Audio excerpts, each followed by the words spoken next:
ഞാൻ ഈ ലൈബ്രറിയിൽ ഇടയ്ക്കൊക്കെ വന്ന് ഇങ്ങനെ ബുക്സുകളൊക്കെ എടുക്കാറുണ്ട്. മോള് പലതവണ പറഞ്ഞു വിടുക വെച്ചാൽ ലൈബ്രറിയിൽ പോകുമ്പോൾ പിക്കാസോവിൻ്റെ ബുക്ക് എടുത്തുകൊണ്ട് വരണമെന്ന് പറയും. ഞാനങ്ങ് മറന്നുപോകും.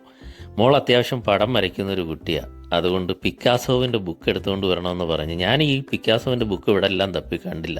അവസാനം ഞാൻ ലൈബ്രറിക്ക് പുറത്ത് വരുമ്പം കാണാം ഇവിടെ ഒരു പെൺകുട്ടി ആ ബുക്ക് വായിച്ചുകൊണ്ടിരിക്കുക. ഇനി ഈ കുട്ടി വായിച്ച് അകത്ത് കൊണ്ട് വെച്ചിട്ട് വേണം എനിക്ക് ഈ ബുക്ക് എടുക്കാനായിട്ട്. ഇന്ന് ഈ ബുക്കില്ലാതെ വീട്ടിൽ പോകാനും പറ്റത്തില്ല. കാര്യം ഞാൻ മോക്ക് വാക്ക് കൊടുത്തതാണ്, ഇന്ന് തീർച്ചയായിട്ടും എടുത്തുകൊണ്ട് വരാമെന്ന്. ഞാൻ ഏതായാലും വെയിറ്റ് ചെയ്യാമെന്ന് കരുതി. ഏതായാലും വന്നുപോയില്ലേ. അവസാനം ഞാൻ കുഴഞ്ഞ് അവിടെ പോയി ഇരുന്ന് കഴിച്ചു. പിന്നീട് ഞാൻ അവിടെ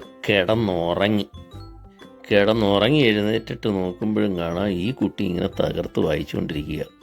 ഞാൻ മെല്ലെ അടുത്തേക്ക് ചെന്നിട്ട് എന്നെ ഒന്നും മൈൻഡ് പോലും ചെയ്യുന്നില്ല ഗൈസ്. അതാണ് സങ്കടമായിപ്പോയത്. വീണ്ടും ഞാൻ അവിടെ വന്നിരുന്നു. പിക്കാസോവിൻ്റെ ബുക്കല്ലേ. ഏതായാലും ഈ പിക്കാസോവിൻ്റെ ബുക്കിനെ കുറിച്ച് കിട്ടിയവളാണ് എൻ്റെ മാലക സിനിമയിൽ പറയുന്നുണ്ട്. ഞാൻ ഏതായാലും വീണ്ടും അടുത്തേക്ക് ചെന്നു. ഒരു പയ്യൻ തല കിഴുക്കാമ്പാട് കിടക്കുന്നു. വയറ് വിശന്നിട്ടാണോ എന്തോ.